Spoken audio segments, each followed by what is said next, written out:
Bom dia, pessoal, aqui quem fala é o pastor James Rocha e a lição do dia hoje é: por que Jesus dormia em meio à tempestade? É uma pergunta que vai te trazer as respostas dentro do próprio texto. Amém? Lucas capítulo 8, versículo 22 até o verso 25 diz assim: Aconteceu que num daqueles dias entrou ele num barco em companhia dos seus discípulos e disse-lhes: Passemos para outra margem do lago, e partiram. Enquanto navegavam, ele adormeceu, e sobrevindo uma tempestade de vento no lago, correndo eles o perigo de só sobrar. Chegando-se a ele, despertaram-no, dizendo: Mestre, mestre, estamos perecendo. Despertando-se Jesus, repreendeu o vento e a fúria da água, e tudo cessou e veio a bonança. Então lhes disse: Onde está a vossa fé? E eles, possuídos de temor e admiração, diziam uns aos outros: Quem é este que até os ventos e as ondas repreende e lhes obedece? Por que Jesus dormia em meio à tempestade? Molhado. Dormia profundamente.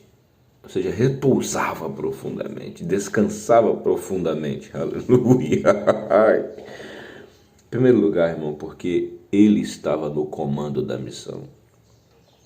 Aqui no verso diz, no verso 22, passemos para outra margem. Não foi iniciativa dos apóstolos, foi iniciativa dele. Ele queria ir para o outro lado, ele tinha uma missão a executar, ele tinha demônios a expulsar, ele tinha alguém a tirar da loucura. A missão era dele, o desígnio era dele, logo ele dormia, porque ele tinha e tem todo o poder. Amém? Missões onde Jesus comanda, nenhuma tempestade afunda. Guarde no seu coração isso. Certifique-se na sua vida, dentro de um giro de 360 graus, que as coisas que você faz estão respaldadas pelo domínio de Cristo. Amém? Por que Cristo dormia em meio à multidão? Porque ele é o dono de tudo. Ele era o dono de tudo, filho do dono de tudo. Porque o pai dele havia criado o vento, o mar e tudo mais. Por isso que ele dormia. Porque ele era o Criador, ele é o Criador. Quando você cria, você domina. Então ele era o Criador, ele é o Criador. Por isso que ele dormiu. E ele sabia até que ponto aquilo podia afetá-lo ou não. Então os apóstolos o acordam, os discípulos o acordam, dizendo: Mestre, será que você não liga da gente estar morrendo, da gente perecer? E Cristo se despertou, ou seja, saiu do seu descanso, porque quem domina, descansa. Porque quem domina sabe do começo, do meio e do fim. Essa é a questão do domínio. Sabe do começo, do meio e do fim. E despertando-se, Jesus repreendeu o vento com a palavra e a fúria da água. Cristo era a própria palavra e a própria obediência. Quem obedece também domina. Ele era a própria obediência, ele era a própria palavra, e ele deu uma palavra e dominou. E tudo cessou. Tudo voltou para o seu lugar. O vento voltou para o seu lugar, as águas se acalmaram. Então ele disse: Onde está a vossa fé? Vossa confiança? Direcionada a quem? E eles, possuídos de temor e admiração, diziam uns aos outros: Quem é este que até os ventos e o mar lhe obedece? Que até os ventos e as ondas repreende e lhe obedece. Quem obedece, domina. Obediência é domínio. O apóstolo Paulo diz em uma de suas cartas aos Coríntios: estando prontos a punir toda desobediência quando for completa a vossa submissão. A primeira coisa que hoje, um dos primeiros pensamentos meus quando eu levantei foi: Senhor, esse assunto precisa ser sujeito à sua obediência, sujeito ao seu domínio, sujeito ao que o Senhor deseja. Ajuda-me a obedecer nesse assunto, ajuda-me a sujeitar nesse, ajuda-me a sujeitar nesse. Porque toda a palavra de Deus tem um destino, toda a palavra de Deus tem um propósito, né?